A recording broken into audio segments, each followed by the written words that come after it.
Well, good morning, and I am ecstatic. My wife is ecstatic. I'm here with Eric Litwin, uh, famous author. I'm going to show you a couple of his books real quick here. I have to share the screen. Here we are. Um, okay, so you know that he is author of Pete the Cat, Groovy Joe, Powerful Reading, The Poop Song's coming up, and I know Eric has one more he wants to tell us about quickly. The Nut Family series Okay, also, Sam. and Yeah. the links to all this will be on the blog, so be aware of that. Uh, Eric and I go a while back. You know that I think my readers know that I'm very involved with the Missouri Literacy Association and their Right to Learn conference. Yeah. And there I was at the Right to Learn conference and Yeah. decided to do an all-day workshop. Yeah. And man, I thought I knew something about music and books and the rest. And I came away from that workshop just enthralled. And we've been very good friends and in contact ever since. And that was just the start of what is an amazing friendship that I brag about all the time. But Eric, your work is just amazing. You are a world changer. You help kids and help parents in so many ways. So that all said, now it's time to turn it over to you and tell us a little bit about yourself. Sam, it's so nice to be here with you. And I appreciate it, and I appreciate your friendship. And I read your blog every week and I share Well, it, thank you. and it really grounds me in many ideas. And I think you are a leader in forging ahead, um, in the spirit of following research, doing what works, empowering children, and I absolutely love your blog, and I appreciate everything you do. To introduce myself, hello everyone. I'm Eric. I am the author of the original four Pete the Cat picture books, The Nut Family and Groovy Joe, and I have a new book called The Poop Song. And at the end of the program, I'll tell you about that. My wife is a pediatric gastroenterologist, and I Oh wrote it my. for her. And I have a 1-year-old now named Samuel, and so we'll be using the poop song with him I too. like that name. Yeah, yeah, yeah. So it's great. Um, Sam, to I just want to share a little story with everybody about how I got involved in early literacy. I was a teacher, third grade teacher, and long ago, decades ago, I was walking by a kindergarten classroom, and all of a sudden I heard the kindergarten teacher say, "Who wants to read a book?" And Sam, you can imagine what happened at that point, right? I mean, there was just cheers, and it's contagious. You want to be part of that joy. So I couldn't help it. I turned and I looked in. I saw the teacher with a group of kids. I remember seeing three kids on one beanbag, and they each had a book, and somehow they were all comfortable. And then all of a sudden, a little girl jumped out of her chair. She ran to her bookshelf. She grabbed her favorite book. Now, it wasn't mine. I hadn't written any books at that time, but she held it in her arms. And sometimes I encourage people to grab something and hold it in their arms, or just hug yourself right now and remember that feeling, what it's like. And she just hugged it and rocked it in her arms like a baby. And as I looked at those kids, I knew they loved books, they loved reading, and they saw themselves as readers. Well, inspired by what I had just seen, when I got to my third grade classroom, I asked, "Who wants to read a book?" Sam, what do you think happened? Um, huh? What? Huh? Yeah, exactly. Yeah. Some said yes, some smiled and said yes, most said nothing. But many of them, Sam, looked at me, shook their heads, and they said no. And on that day, my heart broke and my career would change. On that day, I knew that those children who didn't love reading weren't going to read very much, right? Because you don't do things you don't love, and that they would fall further and further and further behind. And this would make their entire lives harder. Reading is the foundation of everything at school and many other things in addition to that. So I asked myself a simple question: what happened between kindergarten and third grade? Where did the love of reading go? And Sam, that put me on a completely different path. I began researching and thinking about it, and I came to the conclusion, the thought, based on research and based on insight, that while observing my students who didn't love reading, I knew that they were missing important elements of their reading foundation, right? So reading was very frustrating for them. And every year it got more and more frustrating. Every year as they get further and further behind, for first grade, the second, the third. By third grade, many kids don't love reading. So I started asking myself, how do we help children build a reading foundation? And what I discovered was that if the more children are involved and immersed in joyful reading that they are participating in, the more those emergent skills develop. And so that's when I started writing my own stories, my own books. And Pete the Cat, I Love My White Shoes, originally called The Little Girl in Her White Shoes, was written right in my classroom. Um, and now I'm not a teacher anymore, and I haven't been for decades. But everything I do, all my books, they all began um, in the classroom. Wow. Well, I know we want to move on to Pete the Cat and Pete the Cat and how just tell us that whole story. And I don't just mean the Pete the Cat story. I mean, uh, what happened? And So I was interested in interactive reading, interactive literacy, and I had written a book, a story called The Little Girl in Her White Shoes. And at this point, I had left the classroom to pursue how to create stories that really got the kids involved. And James Dean was an artist who had a folk art character for grown-ups and called Pete the Cat. And I saw his art character and I thought this is a perfect fit. And then the craziest thing, what I had one day, I'm just outside, standing outside a tavern. Actually, I oh hadn't been in. Now, Sam, I was not in drinking, but I was okay, just well, good. standing outside of it. And an old, like a '65 Chevy Impala drives up, and there's a red light, and it stops, and it has a big Pete the Cat on the door, and I'm like, "You're Pete the Cat." And I said, I wrote a story. It's perfect. I think we're a good fit. I started talking. I probably looked disheveled. I'm in front of a tavern and he just drove away. But Oh then my. we ended up meeting, and the little girl in her white shoes became Pete the Cat. I Love My White Shoes. And then, we did 4 books together in total. And then we parted ways because I wanted to continue in one direction and he wanted to continue in another. And, the whole idea of the stories that I wrote, including the original 4 Pete the Cat books, the Nut Family, Groovy Joe, and the Poop Song, is that we have to get the kids involved. Sam, can I give a little example right now? Oh, absolutely, All please. right. I Oh, have my guitar. So there's so oh, many ways. There's so many ways to get the kids involved. We can do call and response, right? So I'm going to say, did Pete cry? And you know what to say, right, Sam? Goodness, no. So let me go ahead and ask that question. Did Pete cry? goodness, no. Right. So there's one form of interactivity, right? But we can also sing together. So I'm going to sing this. And then I'll invite everyone to sing with me who's listening, and I'll show you some dance moves. Let's see if we can get Sam doing the dance moves. Oh Ready? dear, Go oh like dear, this. oh dear. I love my white shoes. I love my white shoes. I love my white shoes. I love my white Oh shoes. Now, dear. Sam, put your hands like this, Sam. I'm going to show you these moves. Okay. We're going to go like this. I love my white shoes. I love my white shoes. I love my white shoes.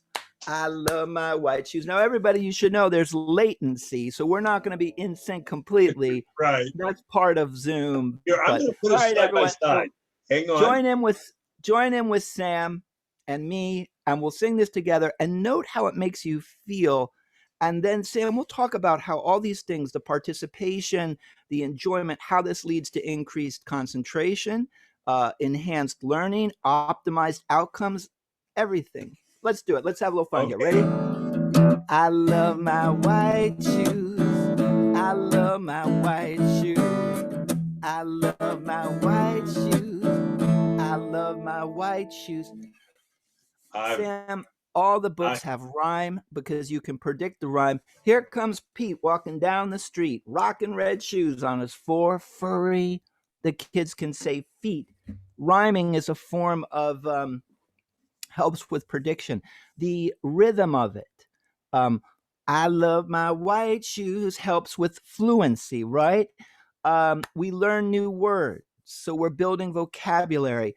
The more we're singing and engaged, the more we're moving, the more we're utilizing multisensory techniques, which enhances learning according to cognitive scientists, brain-based research. And when we sing, we're even more involved, and we are enhancing tonality, expression, phonological awareness. It's all great stuff. And the idea is, let's make sure the students are absolutely in love with the books and they read them all the time, because it's this repeated reading, this immersion that builds the emergent reading skills. Okay, and I'm just going to sing your praises and give you one more hallelujah here. As an extra thing, there's also brain research out there that says that rhythm and developing that rhythm is an important part, and that's part of the reason repeated reading works. And Tim Rosinski and I and some other folks are going to be writing about that. So there is additional, and all this research you just said, plus this additional research. It truly is research based. Okay. It absolutely is, Sam. And of course, the work of Tim Rosinski is so helpful and so important in understanding the role of fluency. And I love reading. And I've had a chance to meet with Tim. We had coffee. That was wonderful. In addition to all that great stuff, at this point, it's becoming clear that the immersion in reading, the participation in joyful reading with a loved caretaker, is essential for children to build their basic reading foundation. And the I think the best source to go to for this, the clearest, is the American Academy of Pediatrics. They've done studies with read out louds, coming to the conclusion that this interactive reading is necessary for children to reach their full cognitive, language, and social emotional potential. Think about that. This is why doctors across the country are prescribing books to families. Now, think about what it means if you don't have this. You're starting at a profound disadvantage where you are not reaching your full cognitive potential. Think about that. Your full language potential. Think about that. And your full social emotional. And Sam, that's why this is urgent. That's why this is absolutely urgent. All children deserve to begin with a strong reading foundation, a strong language foundation, because everything that follows, everything is built upon this. Okay, well, you wouldn't happen to know an author that maybe wrote a book uh, about the power of joyful reading, maybe that might help teachers and parents do what you're just talking about. Yeah. I don't know if maybe there's an author out there that's done that. Do you know of one? So, Sam, you know that these ideas, the need for children to have strong emergent reading skills, to have a reading foundation, is key to everything that follows. Reading, but in addition, cognitive development, everything we just spoke of, and other things are based on this as well, because your self-esteem, a child's self-esteem is very affected by how they do in school. Their future economic possibilities are affected. It couldn't be more important. It couldn't be more foundational. So I recently am the co-author with Dr. Gina Pepin of The Power of Joyful Reading. It came out this July of 2020. And what we do, Sam, is we go over how to turn our early childhood classrooms into reading playgrounds. We make it very pragmatic. I present the bigger ideas in the way that I'm best at, which is in a way that's entertaining and simple. and direct. So it's a very kind of fun read. And then Dr. Gina she is a classroom teacher, a reading specialist, and also a university professor. And so she applies the ideas in our classrooms right here, right now, today. So it's book that reads well, introduces big ideas, and shows you how to do it. I have a copy on my desk, as you well know, and just fascinating ideas. And this will be on the blog, but I believe you're going to be doing a book club for our Missouri Literacy Association, and Yes. I'll put that information on the blog as well for anybody that's interested in joining that book club. I'm definitely going to be there. Okay, so now I think it's time for you to talk about why this is so urgent, and you were promising some examples about that. Let me give some examples. I did go over, I think I jumped a little ahead. But no problem. Sorry, but now I'm going to give a couple of examples of how we can apply this in our classroom. So I'm going to give two examples, Sam. Here's the first one. One of the premises of the book is that we need to immerse our children in joyful reading experiences, joyful and engaged reading experiences every day, all day long, or throughout the day, every day, day after day, all year long. So how do you do that? Well, you have to expand your definition of reading, right?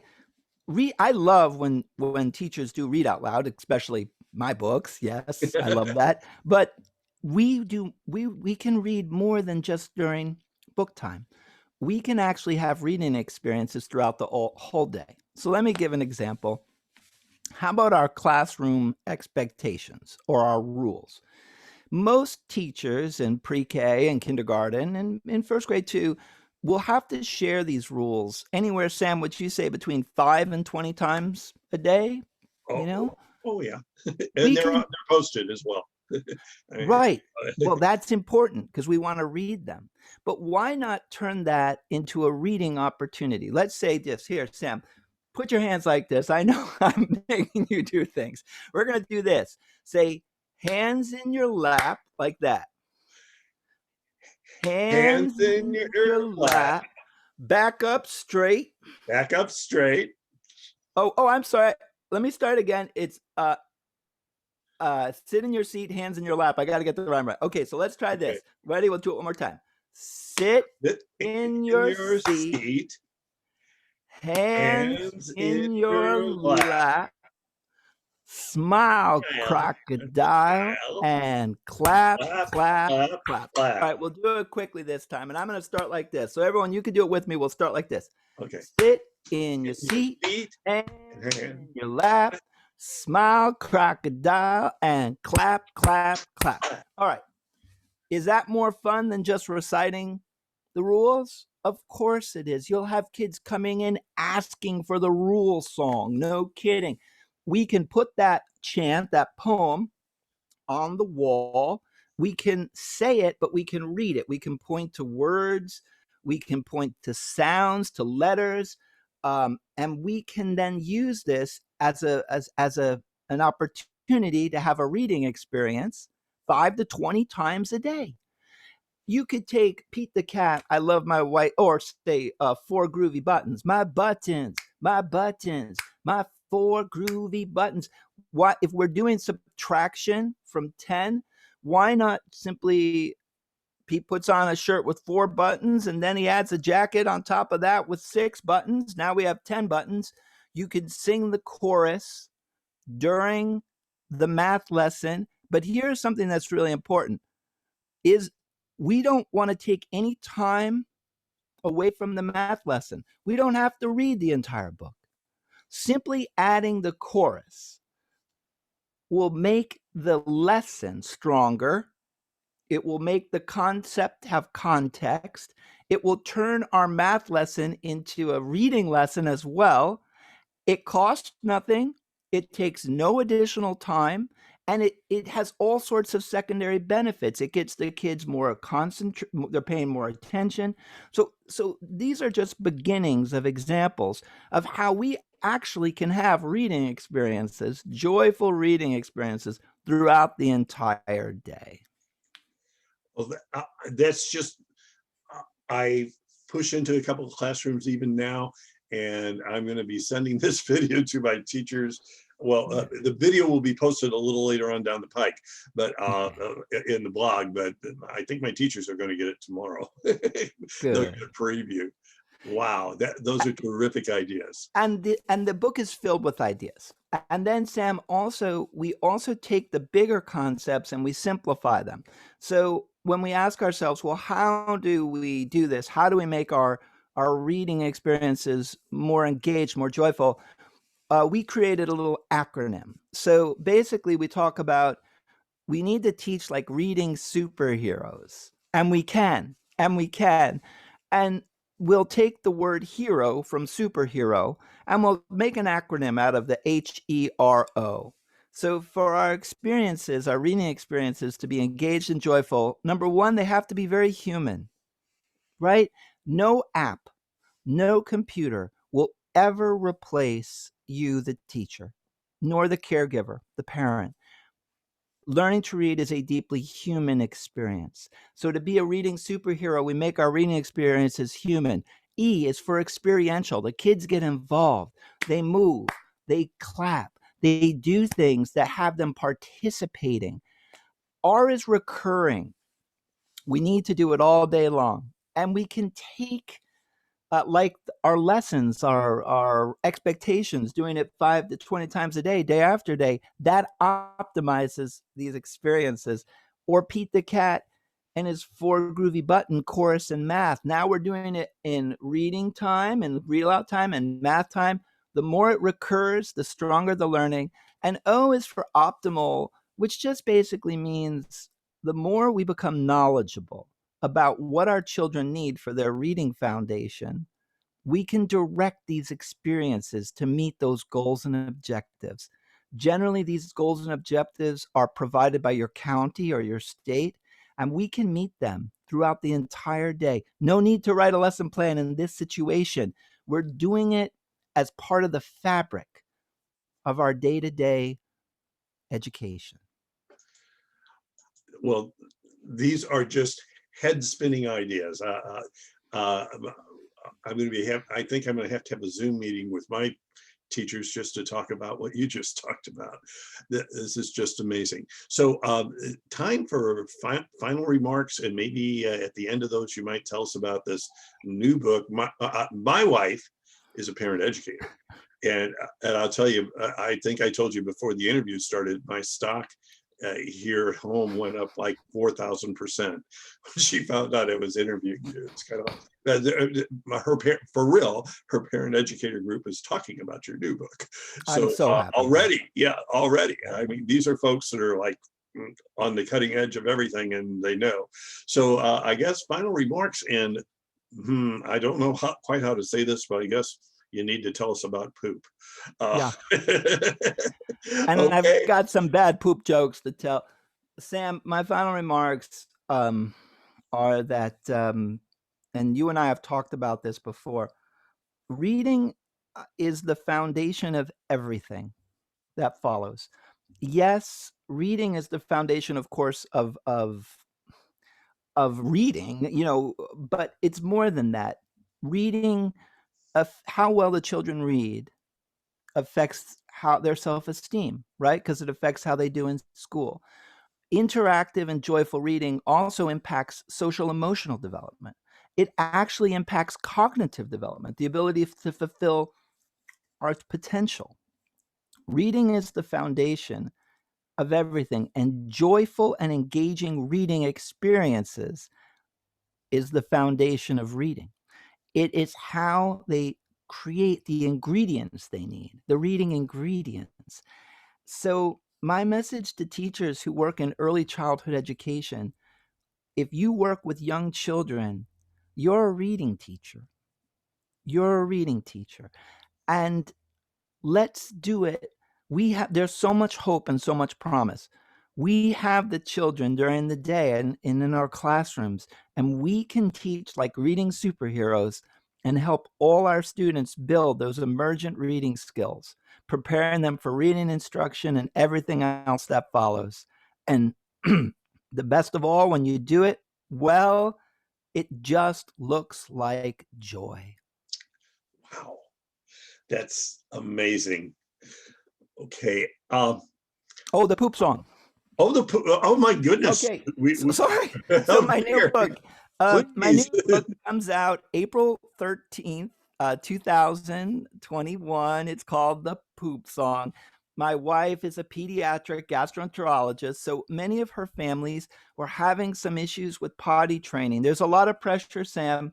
Many preschools have kind of some requirements, and what happens is the well, there were power struggles, and my wife just said, Eric, it would be great if there was a book that just said, you know, everybody's pooping all the time, everybody poops, but the big girls and the big boys are pooping in the potty, and made it fun. And so, I like to say, Sam, I'm a romantic, and if my beloved wanted a poop book, that's what she's going to get.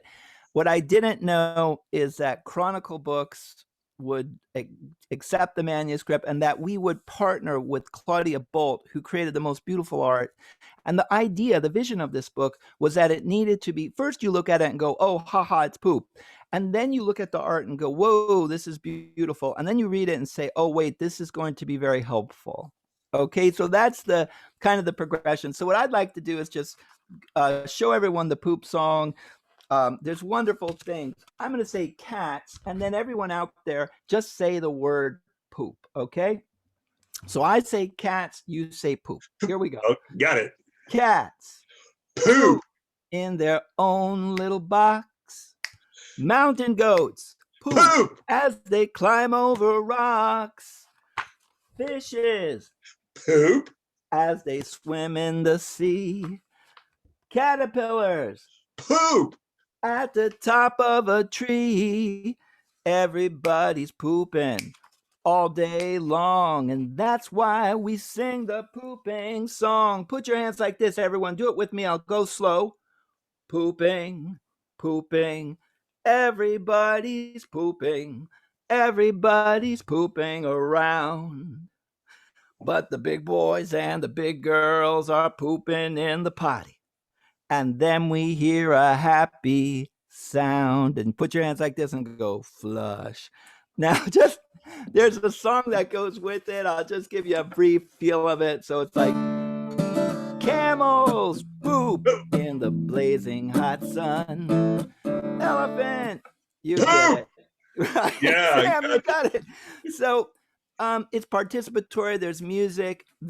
You'll be able to download the song for free on the landing page for the poop song.